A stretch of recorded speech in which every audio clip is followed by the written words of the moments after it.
मंगलाचरण करेंगे। ओम नमः सिद्धेभ्यः जय श्री ओम नमः सिद्धेभ्यः जय श्री ओम नमः सिद्धेभ्यः। मंगलम भगवान वीरो मंगलम गौतमो गणे मंगलम कुंद कुंदाद्यो जयंदर्मोस्तु मंगलम। सर्वमंगल मांगल्यम सर्व कल्याण कारकम प्रधानम सर्वधर्माणां जैनं जयतु शासनम। जैनं जयतु शासनम जैनं जयतु शासनम। जीवं जीवं दव्यं जीर्णमर्वसहेण जीर्णनित्यं देवेन्द्र विंद वंदे तम सर्वदा शिरसा। द्रव्य संग्रह नाम का ग्रंथ हम पढ़ रहे हैं, जिसके रचयिता हैं सिद्धांत देव नेमी चंद जी महाराज। ग्रंथ का जैसे बहुत सिंपल ढंग से ये ग्रंथ बनाया है, और जो बातें आपको बहुत दूसरे ग्रंथों में मिलेंगी उन सबको एक जगह ला करके सिंपलीफाइड वे में हमको ये सब समझाया गया है। तो विषय वस्तु इसकी जैसे नाम से प्रकट है। द्रव्य का अर्थ है छह द्रव्य जिनसे विश्व बनता है। छह द्रव्यों में जीव द्रव्य, जो कि हम सब हैं।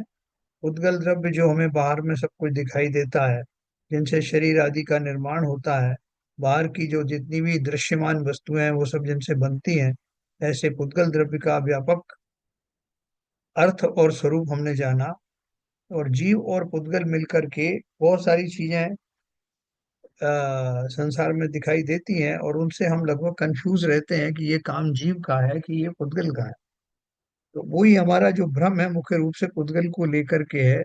और पुद्गल सबसे नजदीक पुद्गल पिंड जो हमारे है वो है हमारा शरीर।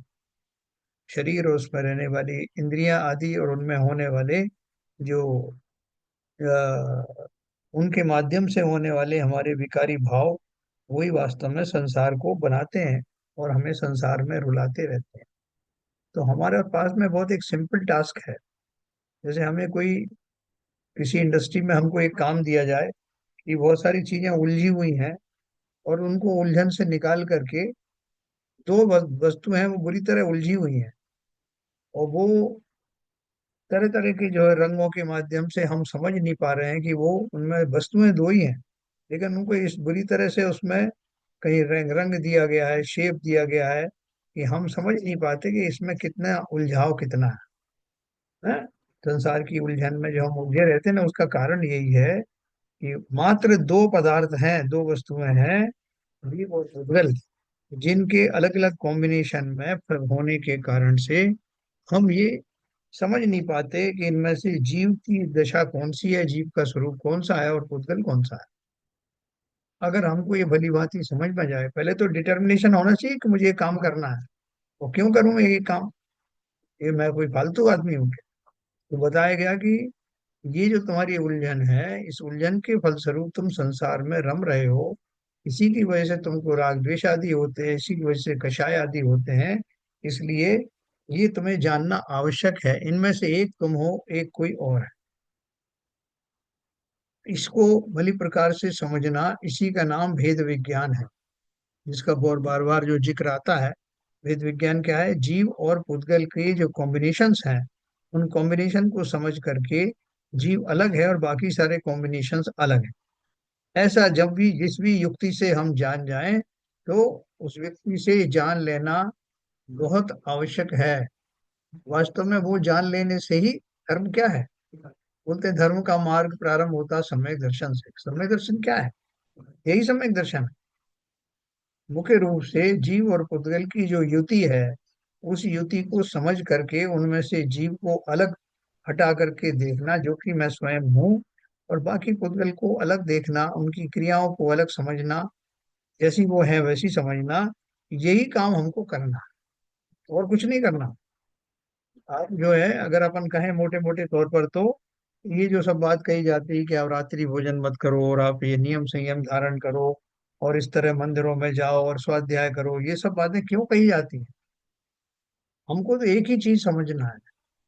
क्या समझना है? कि हम, मैं और पुद्गल आदि सब द्रव्य अलग अलग हैं।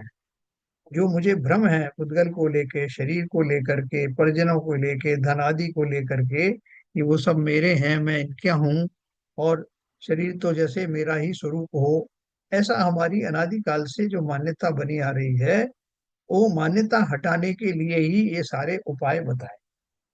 जैसे किसी कोई बीमारी हो जाती है, तो उसको बोलते हैं कि अब बीमारी तो एक है, जैसा उसके जो पैरों में चोट लग गई है और उसको बहुत दर्द हो रहा है, तो सिंपल तरीका है कि आप उसके पैरों का उपचार करो। तो बताया गया कि पैर का उपचार हम दो तरह से करेंगे साहब, वो एक अंदर की दवाई खानी पड़ेगी, एक बाहर का लेप लगाना पड़ेगा। तो अंदर की दवाई में खाता हूँ तो उसमें बहुत सारे कॉम्प्लिकेशन हो जाते हैं, उसके साइड इफेक्ट होते हैं, कहीं उसमें एसिडिटी हो जाती है, कहीं और दूसरी तरह के जो प्रॉब्लम शुरू हो जाते हैं। तो अब इस उलझन से मैं कैसे निकलूं कि मेरा घुटना भी ठीक हो जाए और मुझे और कोई साइड इफेक्ट्स को फेस नहीं करना पड़े। वही इतना सा काम है। संसार में जितनी भी पीड़ाएं हैं उनको दूर करना है बस। और दूर करना भी नहीं है, हमें तो खाली बताया कि तुम जीव और पुद्गल की भली प्रकार से पहचान करके उनके दोनों के स्वरूप को भिन्न भिन्न जान जाओ, यही तुम्हारा काम। बोले बाकी सब हो जाएगा, फिर मुझे नियम संयम नहीं लेना पड़ेगा, फिर मुझे ये सब जो क्रियाएं बताते हो, ये नहीं खाना, वो नहीं पीना, ऐसे नहीं करना, मंदिर जाना, ये सब की जरूरत तो नहीं पड़ेगी। बोले ये जरूरत तुम अपने आप ही अनुभव करना कि इनकी जरूरत है कि नहीं। हमने तो आपको एक काम दे दिया कि ये अलग अलग करके जानना है। अब इस सब में मंदिर कहाँ आता है, इसमें नियम संयम कहाँ आते हैं, ये अपनी समझ में नहीं आया। आपकी समझ में आया हो तो आप बताओ। ये खाली इतनी बात जानने के लिए कि जीव अलग है और पुद्गल आदि अलग हैं, ये जानने समझने के लिए, पूर्णता वो श्रद्धा के लेवल पर लाने के लिए, बाकी और क्या क्या चीजों की जरूरत है, नियम संयम क्यों मालूम है? चलो कोई बताओ जरा इसमें से आप, संजय प्रकाश बताओ भाई। सर, नियम पालने से थोड़ा सा उनमें मतलब मन लगता है, नियम नहीं पालने से मतलब उन चीजों से और मैं दूर भागता हूँ जो मैं चाहता हूँ मैं।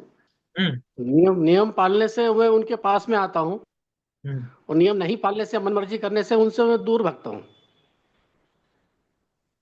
हम्म। तो और बताओ भाई कोई, नियम। इतने सारा लंबा चौड़ा जो ये बताया कि ये करिए वो करिए, ऐसा जाइए, मंदिर जाइए, अभिषेक करिए, शास्त्र पढ़िए, क्यों क्यों करना है ये सब? जो आपने एक टास्क दिया है मुझे कि आप सिर्फ अपने को दूसरे द्रव्यों से यानी पुद्गल आदि से भिन्न जानने का कोशिश करो, उस जानने का उपाय करो कि आपको वो स्पष्ट अलग अलग नजर आए, वो करना है आप। तो बाकी चीजों की जरूरत है क्या? ललित जी बताएंगे। सर, हाँ बताओ, बिल्कुल बताओ। सर वास्तविकता में तो नहीं है, हाँ हाँ हाँ। लेकिन आ, लेकिन वो वास्तविकता के लिए क्या हमें सम्यक दर्शन हो गया? क्या हमें तत्वों का सही स्वरूप का भान हो गया? तो नहीं हुआ है तो ये एक निमित्त और रास्ता हो सकता है।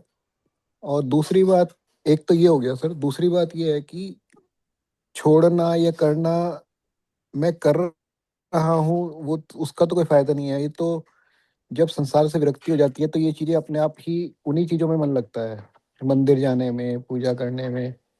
क्योंकि क्योंकि बाकी जो संसार की चीजें हैं, जब तक हम ग्रस्त हैं उनमें तो फिर रस कम होने लगेगा। तो फिर कहाँ पे टाइम पास करेंगे, कहाँ पे हम अपना उपयोग करेंगे, कहाँ पे अपना उपयोग लगाएंगे? इन्हीं चीजों में लगाएंगे, उन्हीं चीजों में लगाने का मन लगेगा। इसलिए नहीं कि करना है, करने का अंदर से भाव ही वो आएगा।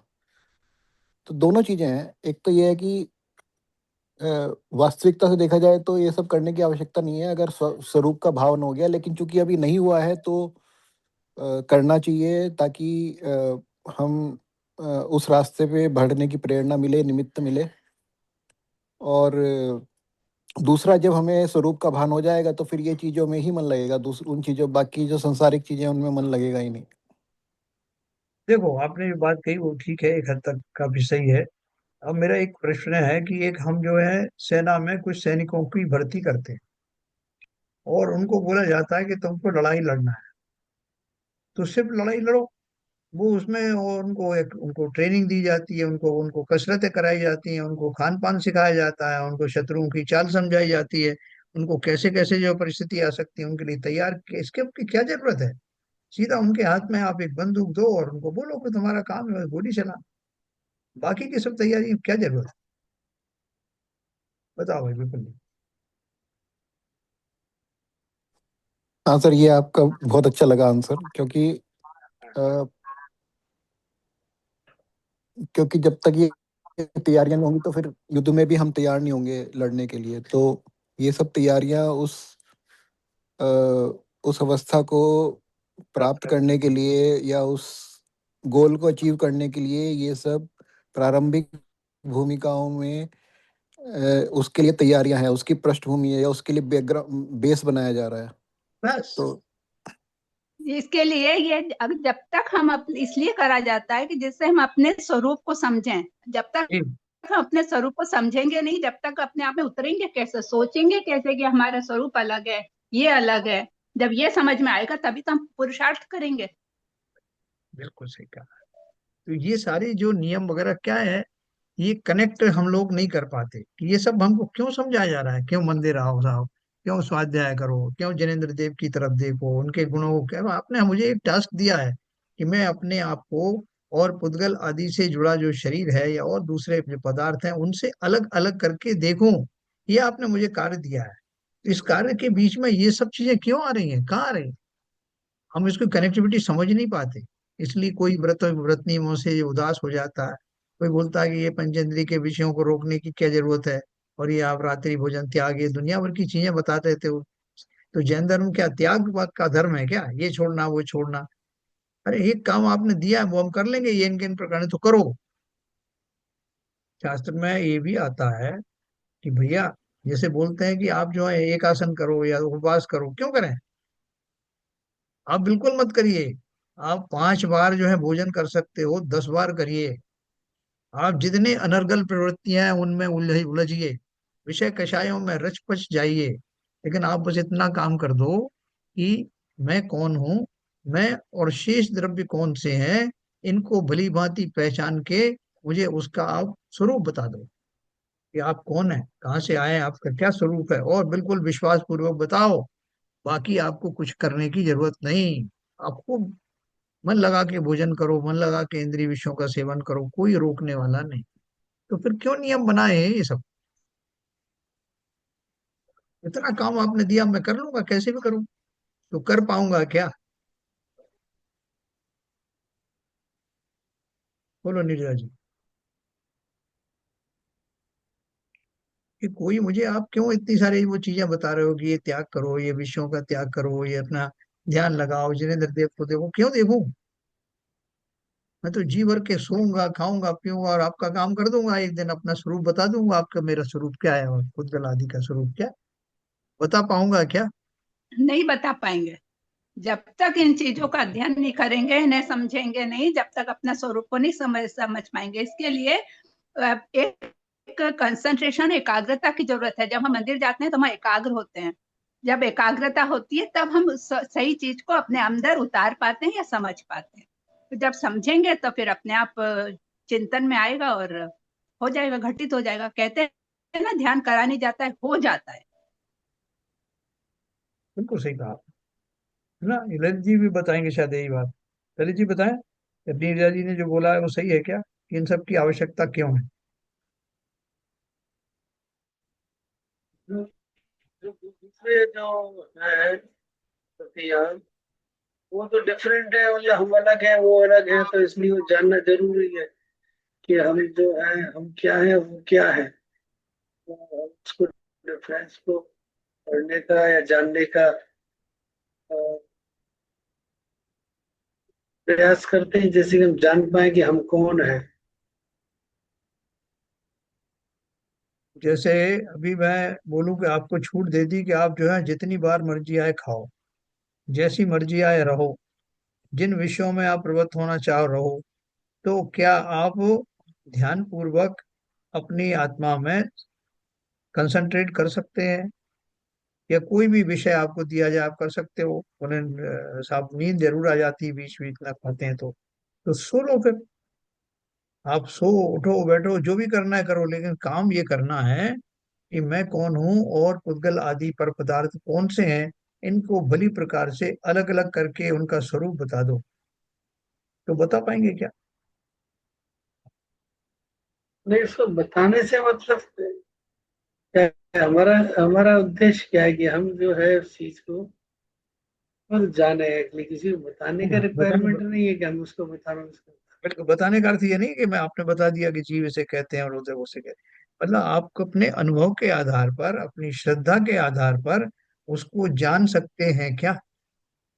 मैं जीव हूं, मेरा क्या गुण है और पर पदार्थों के क्या गुण है, स्वरूप क्या है, इसका विश्लेषण क्या आप बिना संयत हुए, बिना डिसिप्लिन में आए कर सकते हैं क्या? नहीं, ऐसा तो नहीं कर सकते हैं, क्योंकि हमको अनुशासन, हमको भाव में ये जो ये सब चीजें तो ठीक होना जरूरी है, तभी हम समझ पाएंगे। लेकिन ऐसे तो जान नहीं पाएंगे। और फिर हाँ, पता बिल्कुल चला सही। कि हम तो रेफरेंस है उसी को जान रहे हैं कि हाँ ये शरीर है, या ये वो है, या ये। तो देखो, ज्ञानियों ने इन सबको जाना, और जिस रीति से जाना उस रीति का चर्चा हमसे कर रहे हैं कि आपको अगर वेद विज्ञान करना है, अपने स्वरूप को समझना है, पर वस्तुओं के स्वरूप को समझना है, तो उसका ये तरीका है। तो और उन्होंने उसकी प्राप्ति कर ली उस तरीके से। तो हमें इतना तो विश्वास हो गया कि ये जो कह रहे हैं वो सही कह रहे हैं, हमारे हित की बात कह रहे हैं, और जो इन्होंने रास्ता बताया है वो रास्ते पर चलूं तो मेरा काम हो जाएगा। तो वो जो कुछ शास्त्रों में लिखा हुआ है वो वही है कि हमको वेद विज्ञान करना है तो उसके लिए क्या जानूं? जीव को जानना है और अजीब को जानना है मुख्य रूप से। सात तत्वों में से जीव और अजीब को मुख्य रूप से जानना है। बाकी तो उनके कॉम्बिनेशन, परमोटेशन कॉम्बिनेशन ही है। जीव का स्वरूप, अजीब में हम मुख्य रूप से पुद्गल की बात करते हैं, शरीर आदि की जिससे रचना हुई, बाकी द्रव्यों को गौण कर देते हैं। तो जीव अजीव दोनों के मेल से उत्पन्न होने वाला निमित्त नैमित्तिक संबंधों के रूप में जो कर्म आते हैं, उन कर्मों के आगमन की जो दशा है उसे हम आश्रव कहते हैं। तो इसलिए हम आश्रव के बारे में पढ़ रहे हैं कि वो आश्रव क्या होता है, कैसे आता है। इसमें मुख्य मुख्य दो ही तत्व हैं, जीव और अजीव। अजीव में पुद्गल। फिर तीसरा तत्व आएगा, आश्रव आ गया तो बंध भी होगा। वो बंध क्या होता है?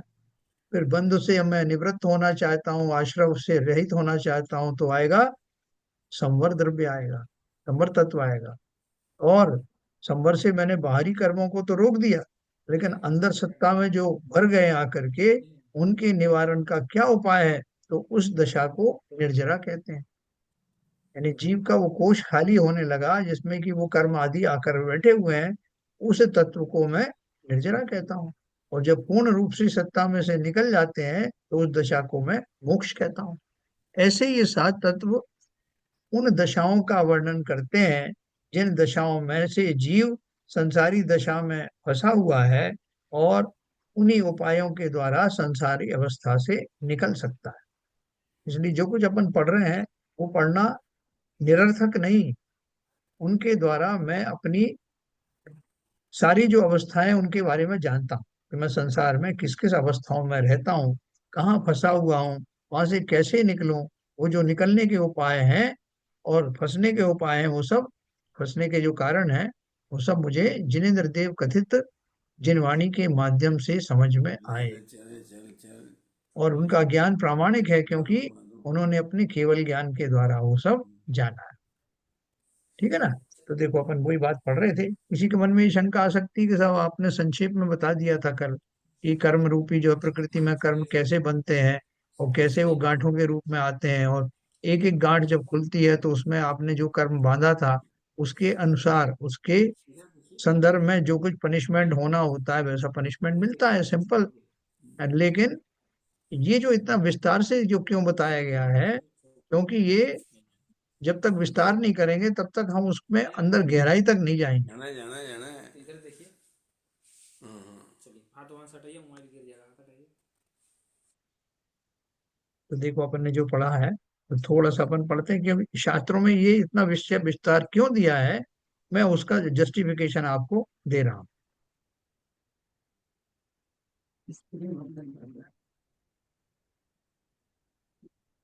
हाँ देखिए, अपन ने ये चीज पढ़ी थी, देखो यहाँ पे द्रव्य आश्रव के भेद। इसके पहले अपन ने ये पढ़ा था आश्रव और संसार के अभाव का क्रम, कल अपन ने ये पढ़ा था। आश्रम मैंने आपको समझाया, कर्मों के आगमन को ही आश्रम कहते हैं। तो उसके बाद में वो आश्रम निरंतर चलते रहते हैं, और वो कर्म जो है, कर्मों का प्रवाह आत्म प्रदेशों की ओर निरंतर चलता रहता है। निरंतर कर्म का बंद होता रहता है, और निरंतर ही पुराने कर्मों का उदय भी आता रहता है। ये प्रक्रिया सतत चलती है, इसमें एक सेकंड का भी, एक समय का भी व्यवधान नहीं पड़ता। उसमें कभी हमारे अच्छे वाले कर्म उदय में आते हैं, तो कभी हमको कोई अच्छी कोई पदवी मिल जाती है, कुछ धन आदि की प्राप्ति हो जाती। कभी बुरे वाले कर्म उदय में आते हैं तो कभी रोग हो जाते हैं शरीर में, कभी और कुछ हो जाता है, किसी का वियोग हो जाता है। ये चक्र चलता है। ये आश्रम के माध्यम से होने वाली प्रक्रिया थी।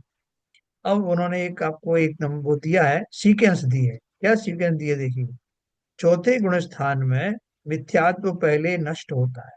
आप एक रोड पे जा रहे हैं, और रोड के ऊपर में बैरियर लगे हुए हैं।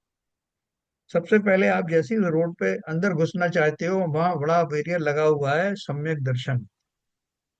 तो वही सम्यक दर्शन तो मुझे चाहिए, तो मैं जैसे ही उसमें घुसने लगा, उन दरवानों ने रोक दिया कि आप नहीं जा सकते। अरे भाई क्यों नहीं जा सकते? तो उन्होंने बोला पेपर चेक कराइए। क्या पेपर चेक कराओ?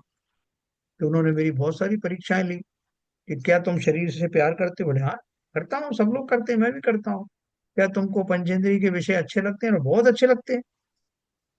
क्या तुम जो है वो शस्त्रधारी देवों को और जो लोकल देव हैं उनको मानते हो? उनके सुख दुख में तुम्हारी वही मदद करे? बिल्कुल मानता हूँ। तो सारी चीजें मुझसे क्वेश्चनर से पूछा, और उन्होंने मार्क करके दे दिया कि वो मुझे कॉपी दिखाई, मुझे 0 नंबर दे करके बोल दिया गेट आउट, तुम इस गेट से नहीं जा सकते। अरे मैंने सारे प्रश्नों के सही सही उत्तर दिए। बोले सही तो दिए, लेकिन ये जो है इस गेट में से निकलने के योग्य आपकी योग्यता नहीं दर्शाते। आप पूरे पूरे मिथ्या दृष्टि हैं, शरीर को अपना स्वरूप मान रहे हैं, उन पंचेंद्रिय के विषयों को सुख मान रहे हैं। तो जब तक आपकी ये समझ रहेगी, आप इस गेट में अंदर नहीं जा सकते। मैं वापस आ गया। मैंने वापस आकर के अपने सब रिव्यू किया, काफी दिन तक मेहनत करी। उसके बाद मुझको समझ में आया कि मेरी गलती कहाँ है। वो गलती समझ में आने के बाद में मैंने वास्तव में अपने आप को बदला। फिर मैं गया वहां उस गेट के सामने, उन्होंने फिर मेरा इंटरव्यू लिया। अब की बार उन्होंने जो कुछ पूछा, मैंने अब जो मेरी समझ हो गई थी मैंने बताया। उन्होंने बोला कि तुम कौन हो? मैंने कहा आत्मा हूँ। बोले ये शरीर तुम्हारे साथ में है, ये कौन है तुम्हारा? बोले कोई नहीं। तो भाई डिफॉल्ट मिला है। तो तुमको इससे जो बहुत सारी इच्छाएं वो अभिलाषाएं होती होंगी, वो सब अच्छी लगती हैं क्या? इनका बिल्कुल अच्छी नहीं लगती। तो क्यों इनका सेवन करते हो? बोले बस अभी थोड़े राग द्वेष पूर्ण जो है वातावरण चल रहा है, पूरी तरह से मैं संकल्पित नहीं हुआ हूँ, इसलिए हो रहा है। ये तो दवा की तरह मैं इनका सेवन करता हूँ, इनमें मुझे कुछ रस तो आता नहीं। बोले अच्छा, तो ये तुम देवशाद गुरु के मेरा बारे में कुछ जानते हो? बोला हाँ जानता हूँ। तो देव किसे कहते हैं? बताओ भाई, कोई बताओ देव किसे कहते हैं, मैं तो भूल गया। हाँ संजय प्रकाश जी, देव किसे कहते देव मतलब सच्चे देव, जैसे मतलब हैं? हाँ सच्चे देव, जिन्होंने मोक्ष पाया है। हाँ, जिन्होंने मोक्ष पाया है, जैसे जिनेन्द्र देव की बात कर रहा जिनेन्द्र देव की, मैं वही कह रहा हूँ। जिनेन्द्र देव जिन्होंने मोक्ष पाया है, हमारे हूँ। मतलब गोल उन्हीं को मान के हम उन्हीं के हिसाब से चलते हैं, जिन्होंने सब कुछ मतलब अपने अपने आत्म स्वरूप को जान लिया। जिन्होंने हाँ चार हाँ, घातीय कर्मों का वो क्षय कर दिया। बहुत बढ़िया, और बताएं। ज्ञाता दृष्टा रह के अपना। हाँ, शॉर्ट में कहें अपन तो देव की परिभाषा क्या है सच्चे देव की? जो जो अपने स्वभाव सर्वज्ञ, में बीतरागी और हितोपदेशी हैं। हाँ सर्वज्ञ, वितरागी थे। वीतरागी और हितोपदेशी। ये 3 शब्द आप बोलोगे तो इसमें सब आ जाएगा, सब आ जाएगा इसमें सब। है ना? तो अब वो मान लो कि संजय प्रकाश जी जा रहे थे उस गेट से, उन्होंने ये तीनों चीजें बताई, तो उसने बैरियर खोल दिया। तो बोला बिल्कुल आप जो है अभी क्वालिफाइड हो गए हो, क्वालिफाइड समय दृष्टि, अब आप इस रोड पर जा सकते हो। तो काफी दूर तक चले। उसके बाद में अगला बैरियर था, बोले इससे आगे आप नहीं जा सकते। बोले इस बैरियर पे क्या लिखा है? उस पे लिखा था, क्या लिखा होना चाहिए इसके ऊपर?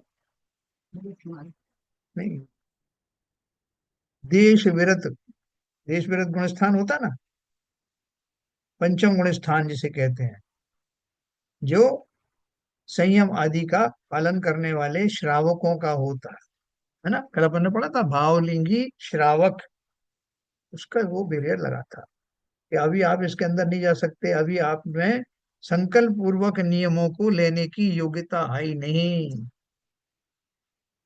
तो मैं उसी दोनों गेट के बीच में बैठ करके मैंने थोड़ा अपने आप को चिंतन किया, सोचा कि मैं कौन सी ऐसी चीजें हैं जिनको नहीं छोड़ सकता, और अपने संकल्प को दोहराया और मुझे लगा कि मैं बिल्कुल कर सकता हूँ। ये संयम आदि तो मेरे लिए अमृत तुल्य है, इनको पालने में मेरे क्या नुकसान है। और मैं पूरे ही अपनी हिम्मत बटोर करके, अपना साहस बटोर करके, और उस बैरियर के जो पहरेदार था उसके सामने खड़ा हो गया। उसने बोला हाँ भाई बोलो, तैयारी है आपकी? मैंने बिल्कुल तैयारी है। तो आपने क्या किया? आप कोई प्रतिमाएं आदि धारण कर सकते हैं? बिल्कुल कर सकता हूँ मैं, अणुव्रत आदि तो तुरंत प्रभाव से धारण करता हूँ। तो अणुव्रत का उसने पूछा स्वरूप क्या है, कितने होते हैं अणुव्रत? बताओ भाई संजय प्रकाश। हाँ, 14। कितने अणुव्रत होते हैं? 5? हाँ, नहीं। कौन कौन से होते हैं? 5 अणुव्रत कौन कौन से हैं? अहिंसा अणुव्रत। हाँ। हाँ, 5 जी पाप है जी ना, 5 पाप जी, के उल्टे 5 है, कर दो। हाँ। हाँ, हिंसा, झूठ, अच्छा अच्छा। चोरी, कुशील, परिग्रह, इनके जो हम्म। विपरीत जो भाव हैं वो सब पंच अनुव्रत हैं। अनुभव। है ना। अच्छा अनुव्रत अच्छा। क्यों है? कि वो महाव्रतों के छोटा रूप है। जी तो जी। मैंने वो उनको बताया कि मैं इनको पालन करने की सामर्थ्य ही क्या रखता हूँ। मैंने तो छोड़ भी दिए और अनुव्रतों का पालन करने का निर्णय किया। जी जी। तुरंत वो बैरियर खुल गया। और मैं आगे चला, काफी दूर तक चलता रहा। मैं अगले अगले बैरियर के अंदर घुसने के चक्कर में था तो मुझे फिर रोक दिया गया। वहां कौन क्या लिखा था? पंचम गुण स्थान पूरा हो गया, तिलक क्षुल्लक भी बन गया। तो आगे तो कौन सा था? महाव्रत वाला है, 7वां गुण स्थान, अप्रमत्त गुण स्थान, मुनियों का जो सबसे पहले जो मुनि बनता है जीव, तो वो 7वें गुण स्थान में जाता है। बाद में फिर अंतर्मुहूर्त में 6वें में आता है, फिर 7वें में, 6वें में, ऐसा चलता है। वो 7वें गुण स्थान वाला जो मुनि वाला जो बैरियर था, उसकी बड़ी कड़ी परीक्षा थी। उन्होंने मुझसे बहुत प्रश्न पूछे, और मैं तो अपने नॉर्मल वस्त्रों में गया था जो अलग छुल्लक आदि पहनते हैं। उन्होंने कहा ये नहीं चलेंगे। तो मैं तो कैसे हिम्मत करता कि निर्वस्त्र हो जाऊं क्या? तो मुझे तो बहुत लाज आती, संसार को कैसे दिखाएंगे, और पूरे से वस्त्र निकल गए तो गर्मी सर्दी आदि का प्रकोप कैसे सहूंगा। वो पहरेदार ने पूछा क्या सोच रहे हो? तो मैं सोच रहा हूँ कि इसके अंदर, बैरियर के अंदर जाने की इतना कठिन परीक्षा है। बोले वो तो है, कर सकते हो तो करो, नहीं तो वापस जाओ। और मैंने अपना पूरा साहस बटोरा। मैंने उस चिंतन को देखा कि कितने ही सिद्ध जो बने हैं वो सब मुनि व्रत धारण करके ही बने। और मुझे इस संसार में धरा क्या है, क्या मिलने वाला है असंयम ही बना रह करके? मैंने किंचित अणुव्रत धारण कर लिए हैं, उनसे मेरा साहस और बढ़ गया, मेरा कॉन्फिडेंस लेवल बढ़ गया। और जब मुनि बन करके ही सिद्ध बना जाता है तो क्यों ना मुनि बन जाऊं। अब इस मार्ग को बीच में छोड़ नहीं सकता करके मैंने निश्चय लिया। और तुरंत प्रभाव से मैंने अपना मंतव्य बताया। उन्होंने कहा कि हम अपने आचार्य को पूछ करके बताएंगे कि आपको मुनि दीक्षा दी जाए ना, या ना दी जाए। मैं खड़ा रहा वहां। काफी देर बाद वहां से बुलावा आया कि चलिए अंदर, आपको एक ही मौका मिलेगा। आचार्य के सामने प्रस्तुत होंगे, वो आपकी मनोदशा देखेंगे, आपके संकल्प की ओर देखेंगे, और आपके अंदर होने वाला निर्मोहीपन है उसको भांपेंगे। इस संसार के नाते रिश्तेदारों के, पति के प्रति या पत्नी के प्रति, या माँ बाप के प्रति या बच्चों के प्रति आपकी निष्ठा अभी भी उतनी ही है क्या? संसार के भोगादि से जो पर संबंध आदि हैं उनके प्रति कितनी आपकी उमंग बाकी है, ये सब देखा जाएगा। मैंने कहा कोई परवाह नहीं, आप ले चलो अपने आचार्य के पास, और बाकी इंटरव्यू उनके पास ही होगा।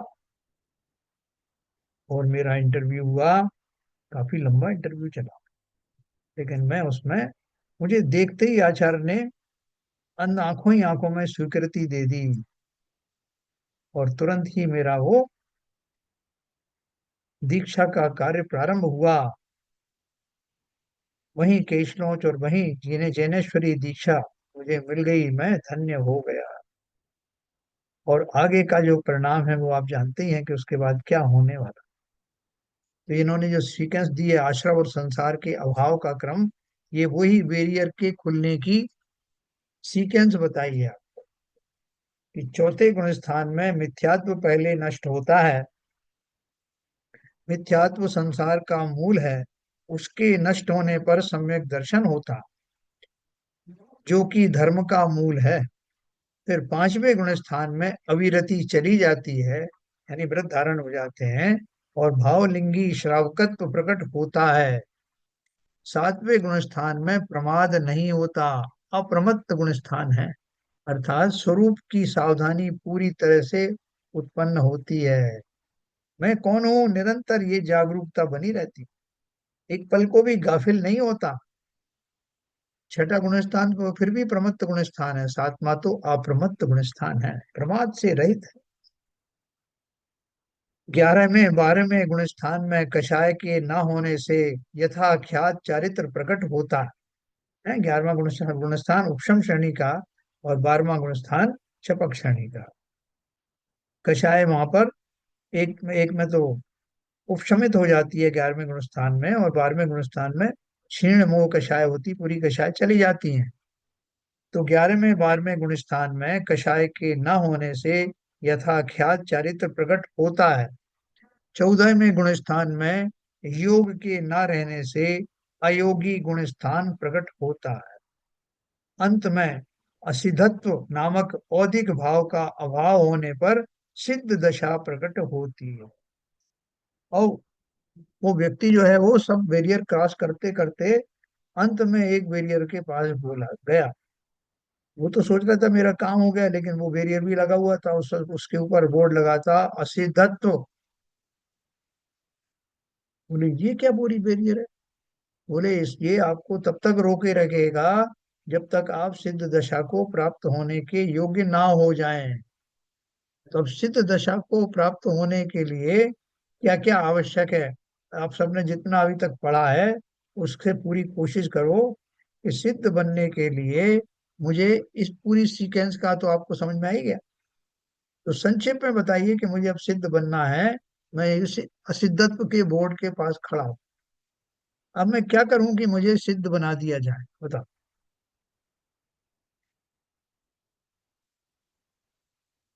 समुद्र संजय जी। घात करेंगे। समुद्र घात होता है मतलब भाव उतने उतने भाव उच्च हो जाते हैं हाँ, कि लास्ट में जितने भी उनके कर्म हैं हाँ। सब बराबर होने के लिए समुद्र घात होता है। लास्ट में समुद्र घात होकर सब बराबर होकर सिद्ध हो चले जाते हैं। समुद्र नहीं होता, वो समुद्र होता है, समुद्र घात। समुद्र घात, हाँ। समुद्र घात। हाँ, तो उसकी उसकी चर्चा अपने ऊपर नहीं, जरूरत नहीं है। आप तो इतना ही समझो कि 14वें गुण स्थान के बाद में 86 उनकी वो रह जाती हैं, क्या बोलते हैं, प्रकृतियां, जिसमें मेन 86। तो नामकर्म की होती हैं, और आयु होता है, आयु नाम गोत्र और वेदनी, हम्म, है ना। तो ये चारों हम्म, अब आघातीय कर्म बचे ना खाली। जी जी जी। तो उनका नाश करके 14वें गुण स्थान के बियॉन्ड जो सिद्ध दशा है वो उनको प्राप्त होती है। तो चार आघातीय कर्मों का नाश करते ही वो मोक्ष को प्राप्त होते हैं, सिद्ध दशा को प्राप्त होते हैं। ठीक है ना। तो ये आपको ये जी पूरी सीक्वेंस समझ में आई होगी, कैसे एक के बाद एक बैरियर लगे हुए हैं, है ना। आप उसको अज्यूम करके देखना, आप चाहोगे कि वो बैरियर में क्रॉस करूं या नहीं चाहोगे, बताओ। तो करना ही सर। ये क्यों इतनी मुश्किल में पड़े हैं अपन है? ये बहुत सिंपल है ये, हमको डिफिकल्ट इसलिए लगता है कि हमने कठिन प्रश्नों की तैयारी की, सरल प्रश्न आ गए परीक्षा। तो हम फेल हो गए। ये सब सरल क्यों है? क्योंकि मेरे स्वरूप के बारे में ही तो बोल रहे हैं, और मैंने अपने स्वरूप में आने की कभी चेष्टा की नहीं, ना उसके बारे में जाना, इसलिए मुझे ये मुश्किल लगता है। एक बार मुनि बनने के बाद में उन मुनियों को बड़ा अटपटा लगता है कि इतने दिन हम संसार में कैसे रहे, बिना नियम संयम के, बिना इस दशा को प्राप्त हुए हम कैसे अटके रहे, कैसे फंसे रहे। जैसे जो लोग रात्रि भोजन छोड़ देते हैं ना, उनको दूसरों को रात्रि में भोजन करते हुए देख के बड़ा ताज्जुब होने लगता है कि कैसे तो रात में खा रहे हैं। या जो भी आपने नियम लिए, जो तो पहले नहीं लिए थे, तो उनको, जो अभी नियम लिए नहीं जिन्होंने, उनको देख देख कर आपको ताज्जुब होगा। ऐसे ही एक बार जनेश्वरी दीक्षा लेने के बाद मुनियों का जो आनंद होता है, जो उनका, उनके जो स्वभाव में जो बस जाती हैं चर्याएं, उनको लगता है कि इस चर्या के बिना भी कोई जीवन था क्या। तो ऐसी दशा हम सबकी होने वाली है। हम जब वास्तव में उन चर्याओं को अपनाएंगे जो हमें न केवल संसार से मुक्त करने में काम आएगी, बल्कि हमारे सुख और वैभव को प्राप्त कराने में परम सहायक होगी, जिसका कि मैं पूर्ण रूप से अधिकारी हूँ। है ना? कहते हैं, स्वतंत्रता हमारा जन्म सिद्ध अधिकार है। कौन सी स्वतंत्रता? अंग्रेजों की स्वतंत्रता, मुगलों से स्वतंत्रता, या संसार की बेड़ियों से मुक्ति, मेरी समझ जो ना समझी थी उससे मुक्ति, संसार की वेदनाओं से मुक्ति, आकुलता व्याकुलताओं से मुक्ति। उन सब की ये सीक्वेंस मैंने आपको बताई, है ना? अभी देखो,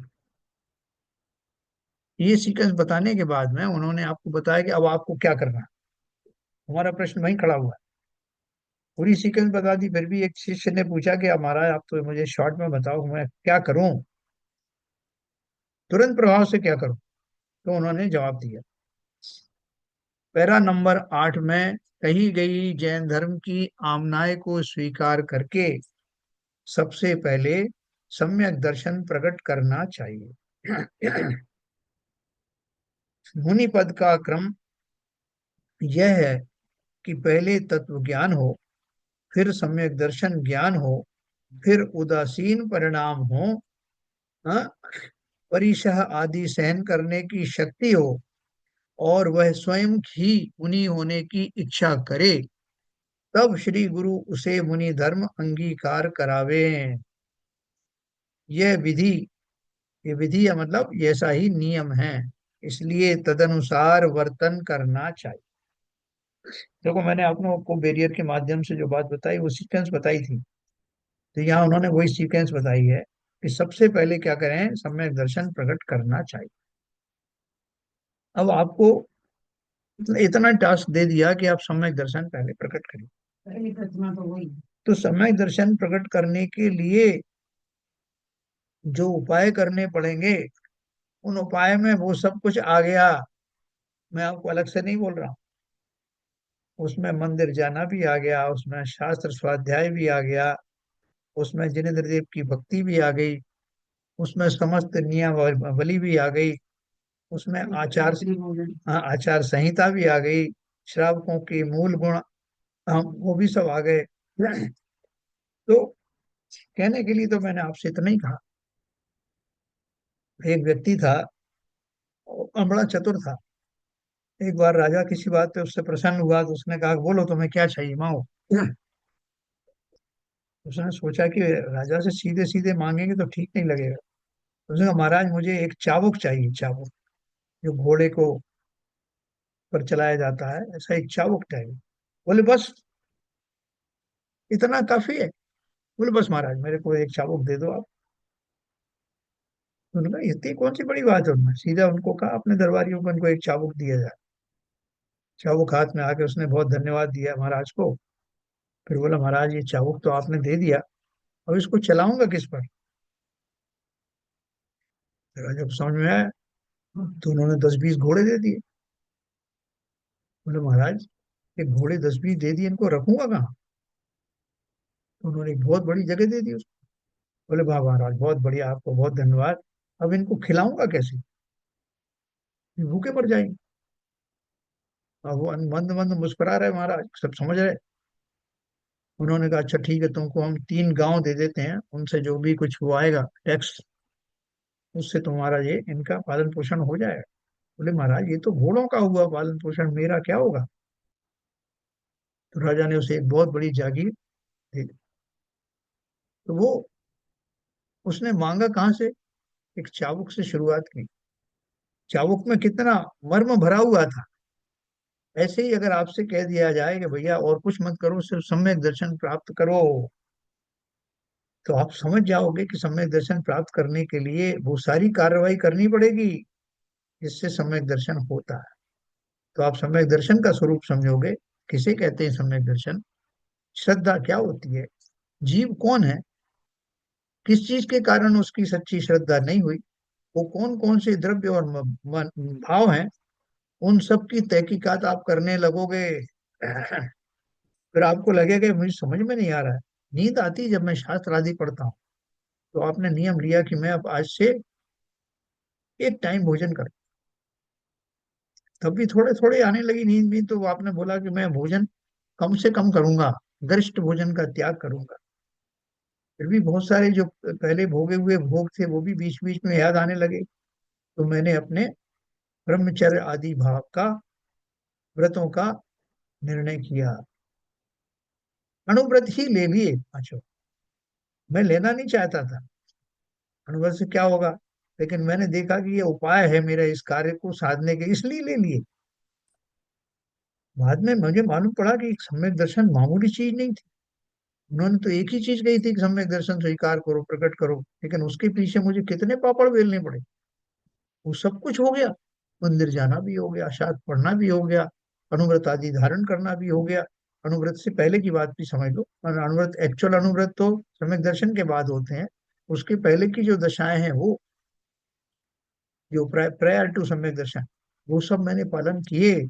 और जब एक दिन मुझे सम्यक दर्शन प्राप्त हो गया, तब मैंने हिम्मत के साथ में अगला पेज ढूंढा कि इसके बाद क्या करूं।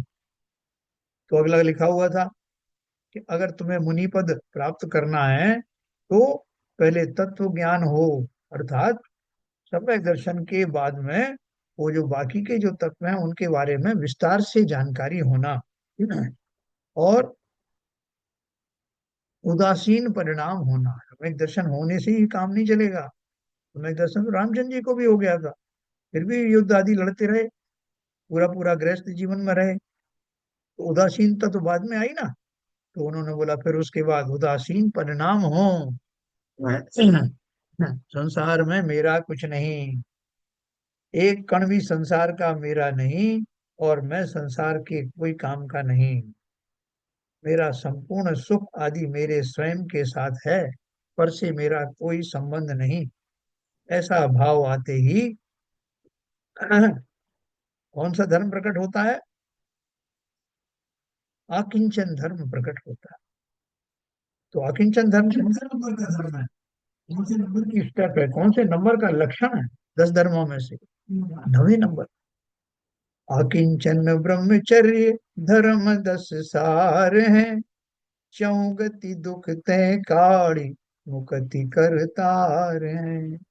मैं वहां तक पहुंच गया। उन्होंने बोला फिर उदासीन परिणाम हो, परिशह आदि सहन करने की शक्ति हो। ये मुनिराज के बारे में हम पढ़ते हैं, 22 परिश्रमों को जय करते हैं। क्यों करते हैं, किसी ने कहा क्या उनको कि तुम जाके गर्मी के दिनों में पहाड़ के, तपते हुए पहाड़ के ऊपर खड़े होकर तपस्या करो, वर्षा ऋतु में जो है पेड़ के नीचे, हाँ, खड़े होकर के वो उपासना करो, सर्दी में नदी के किनारे खड़े हो जाओ। ये सब किसी ने कहा क्या, नहीं कहा। फिर क्यों कर रहे हो, मैं अपने उस शरीर को या अपने उस अवस्था को इतना परिपक्व कर लेना चाहता हूं कि इन प्रतिकूल परिस्थितियों में भी मेरा ध्यान भंग ना हो। मैं किसी भी परिस्थिति में हो सकता हूँ, कैसे ही नेचर के उत्पात हो सकते हैं, लेकिन मैं अडिग रहूं। तो उस अडिगता के कारण मैं ये करना चाहता हूँ। तो अडिगता भी क्यों चाहिए आपको, अडिगता इसलिए चाहिए कि मुझे केवल ज्ञान चाहिए। और केवल ज्ञान का नियम है कि वो जो उच्च कोटि के भाव हैं 12वें गुणस्थान में रहने वाले जो भाव हैं, वो भाव अंतर मुहूर्त तक बने रहें, बीच में टूटने नहीं चाहिए। सब टूट सकते हैं बीच में, कभी गर्मी आ गई, बरसात आ गई, कभी कुछ, तो टूट सकते हैं। तो इसीलिए तो बोला है तुमको ऐसा अभ्यास करो, यह मन दृढ़तर बन जावे, इष्ट वियोग अनिष्ट योग में सहनशीलता दिखलावे। उसके लिए है 22 परिचय, तैयार कर रहे हैं अपने को हर अवस्था में, जिससे मेरा वो अंतर मुहूर्त तक एक भाव में बने रहने का सपना पूरा हो जाए। इसके लिए 22 परिचय, अगली स्टेप बता दी उन्होंने। मुनि पद का क्रम यह है कि पहले तत्व ज्ञान हो, फिर सम्यक दर्शन ज्ञान हो,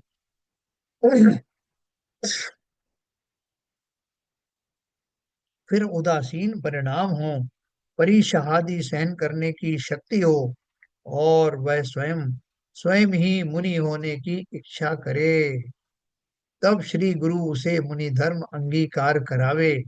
यह विधि, यही वास्तव में नियम है, इसलिए तदनुसार वर्तन करना चाहिए। देखो नीचे उन्होंने एक बात और लिखी है, जो इसी रेफरेंस में लिखी है। क्या लिखा है? यह कैसी विपरीतता है कि तत्व ज्ञान रहित और विषयासक्त जीव को माया द्वारा तथा लोभ बतलाकर मुनि पद देकर फिर अन्यथा प्रवृत्ति कराई जाए, किंतु यह तो महान अन्याय है ना। बहुत सारे लोग आज के जमाने में खास तौर से छोटे छोटे बच्चों को दीक्षा दे देते हैं। और इसलिए देते हैं कि जितने ज्यादा वो दीक्षार्थी होंगे उतने उनका उनको आचार्य मानने वाले हो जाएंगे, वो आचार्य बन जाएंगे। चाहे उनकी जो है पात्रता हो ना हो, उनको लोभ लालच दिखा दिखा करके वही तुम मुनि बन जाओगे, दुनिया तुमको पूजेगी, तुम्हारे सारे अपराध माफ हो जाएंगे, सब पूरी बड़े बड़े ऑफिसर आकर के तुम्हारे चरण छुएंगे, भोजन आदि की व्यवस्था निशुल्क होगी, ऐसा समझा करके उनको ले आते हैं। जबकि उनको न सम्यक दर्शन हुआ, न उनको ऐसी उदासीनता हुई। जब उनको थोड़े दिन के बाद में समझ में आता है कि मैं गलत फंस गया, तो वो शिथिलाचार मुनि हो जाते हैं। इसलिए उनसे मुनि साधना फिर बनती नहीं। फिर अपन ही सब कहते हैं कैसे मुनि है ये, कैसे मुनि व्रत का पालन कर रहे हैं, क्योंकि वो परिपक्व होने से पहले हमने उनको भ्रमित करके मुनि बना दिया। मुनि बनना कोई आसान काम नहीं। इसलिए हमारे इतने बड़े बड़े पंडित हुए जो वास्तव में सम्यक दृष्टि ही थे। पंडित टोडरमल जी हुए, ज्ञानत राय जी हुए, दौलत राम जी हुए, लेकिन उन्होंने सोचा कि अभी किंचित वो उतनी ऊंची किस्म की वीतरागता या उदासीनता आई नहीं है कि जो मैं मुनि बनूं। तो नीचे की भूमिका में रह करके ऊंचे कार्य तो आप कर सकते हो, लेकिन ऊंची भूमिका में जा करके नीचे भाव, नीचे पद के योग्य कार्य नहीं करना। इसलिए अपने परिणामों को टटोलो कि मैं अभी कहाँ हूँ, किस स्टेज पर खड़ा हुआ हूँ, और जो जो सीक्वेंस ऊपर बताई है उसके अनुसार मैं कहाँ फिट होता हूँ, वहां से निरंतर ऊपर बढ़ते चले जाना। ये बिल्कुल पक्का है कि हम सबको सुख की प्राप्ति होनी है, हम सब चाहते हैं। संसार से हम सब आहत हो चुके हैं, पूरी तरह से त्रस्त हैं, और हम सब मुक्त होना चाहते हैं। मुक्त होना चाहते हैं तो हम सबसे पहले अपनी वर्तमान स्थिति का आकलन करें कि मैं कहाँ है। अपन जंगल में कहीं खो जाए तो वहां से आपके आवाज लगा रहे स्वजनों को, भैया मैं रास्ता भूल गया हूँ, तो वो क्या बोलेंगे, पहले बताओ तुम कहाँ खड़े हो, जगह बताओ, जिससे हम तुमको गाइड करेंगे वहां से कैसे आना। ठीक उसी प्रकार से हमें अपनी जगह को नक्की करना है, मैं कहाँ खड़ा हूँ, अभी मेरे अंदर क्या क्या कमियां हैं, इस सीक्वेंस में मैं उनको दूर करूं। है, आचार्य श्री ने हमको पूरा रास्ता बता दिया। इस रास्ते पर चल करके अवश्य ही हम भी एक दिन वैसे ही कामयाब होंगे जैसे कि वो सब हुए, और मुनि दशा को प्राप्त करने के पश्चात मोक्ष महल में प्रविष्ट हुए। तो क्या करना चाहिए हमको? ये एक चार्ट है, चार्ट में आपको कल शेयर करूंगा। और इसके ऊपर अपन डिस्कशन करेंगे, जो अपन पढ़ चुके हैं उसी के बारे में है। फिर आपको द्रव्याश्रम के भेद बताऊंगा। द्रव्याश्रम माने कर्म के जो 8 भेद हैं, वो तो मुख्य भेद हैं। उसके अलावा उसके उपभेद कितने हैं, ज्ञानावर्णी कर्म के कितने भेद हैं, दर्शनावर्णी के कितने हैं, वेदनी के कितने हैं, अंतराय के कितने हैं, मोहिनी के कितने हैं, ये सारे मैं आपको कल बताऊंगा। और ये हमको इसलिए जानना है, देखो दुनिया भर के उपन्यास वगैरह ये सब चीजें भी तो अनर्गल पढ़ते रहते हैं ना, लेकिन ये हमारे मुक्ति का मार्ग है, सीधा चार्ट में है, आपको पाथवे दिया हुआ है, मैं कहाँ खड़ा हुआ हूँ। और यकीन मानिए कि भले ही हमको संसार में अभी बहुत सारी दुख तकलीफें हों, जैसे हमें कोई अच्छा कुशल डॉक्टर मिल जाए, तो अभी हमारे रोग ठीक नहीं हुए, लेकिन फिर भी हम आश्वस्त हो जाते हैं कि डॉक्टर है तो अवश्य मेरे रोग भी ठीक होंगे। पूरी निष्ठा के साथ मैं उसका जो भी उसने चिकित्सा बताई वो करता हूँ। ठीक उसी प्रकार से ये मुनि आदि, ये जिनेंद्र देव हमारे चिकित्सक हैं। इन्होंने जो राह बताई वो गलत नहीं बताएंगे, अन्यथा नहीं बताएंगे। उन पर पूरा विश्वास रखना, अपने ऊपर पूरा विश्वास रखना, और अवश्य हम भी उन्हीं की तरह उनका अनुकरण करके एक दिन मोक्ष महल में प्रविष्ट होंगे। ठीक है साहब, तो आज बात इतनी हमारी यही समाप्त करते हैं। नीरजा जी ठीक है, ये रास्ता ठीक है क्या, इसमें कुछ चेंज करना नहीं ठीक है। है कुछ थोड़ा बहुत अपन संशोधन करें? संशोधन तो करना ही चाहिए, जैसे जैसे बनता जाए संयम।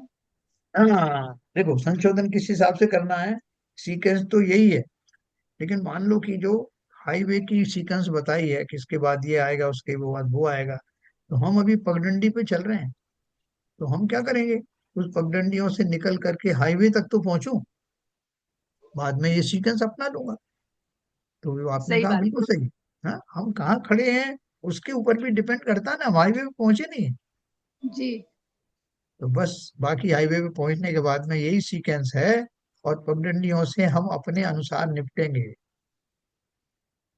ना। हम कहाँ खड़े हैं, हमें अपनी अपनी पोजीशन मालूम है, हमारी सिचुएशन मालूम है, उसके अनुसार हम रास्ता अपनाते हुए एक दिन हाईवे पे पहुंचेंगे, फिर यही सीक्वेंस हम भी अपनाएंगे। ठीक है सर, चलिए समय हो गया। हाँ संजय प्रकाश जी, दिनवाणी स्थिति करो। हे सारे दे माँ, हे सारे दे माँ, अज्ञानता से हमें तारे दे माँ। हे सारे दे माँ, मुनियों ने समझी, गुणियों ने जानी, शास्त्रों की भाषा, आगम की वाणी। हम भी तो जाने, हम भी तो समझे, विद्या का फल तो हमें माँ तू देना। हे सारे दे माँ, हे सारे दे माँ, तू ज्ञानदाई हमें ज्ञान दे दे, रत्न त्रयों का हमें दान दे दे, मन से हमारे मिटा दे अंधेरा, हमको उजालों का शिव द्वार दे माँ। हे सारे दे माँ, हे सारे दे माँ, तू मोक्षदाई ये संगीत तुझ में, हर शब्द तेरा है, हर भाव तुझ में। हम हैं अकेले, हम हैं अधूरे, तेरी शरण माँ हमें तारे देना। हे सारे दे माँ, हे सारे दे माँ, अज्ञानता से हमें तारे दे माँ। जिनवाणी माता की जय। है